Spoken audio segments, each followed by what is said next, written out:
सामाजिक न्याय मंत्री आणि शिंदेंच्या शिवसेनेचे मोठे नेते संजय शिरसाट यांना आयकर विभागानं नोटीस धाडली आहे।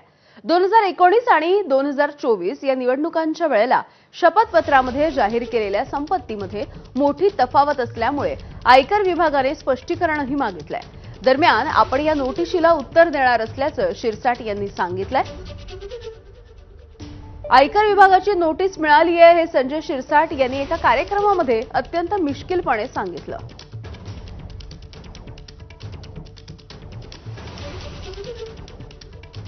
तर याच आयकर विभागाच्या नोटिशीच्या संदर्भात शिरसाट यांनी नेमकं काय म्हटलं बघूयात।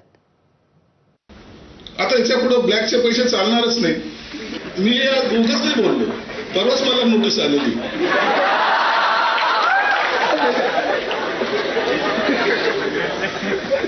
दोन 2019 तुम्ही निवडणुकीमध्ये तुमची प्रॉपर्टी एवढी होती, 2024 मध्ये एवढी कशी झाली? 9 तारीख ठेवलेली, येणारी 9 तारीख।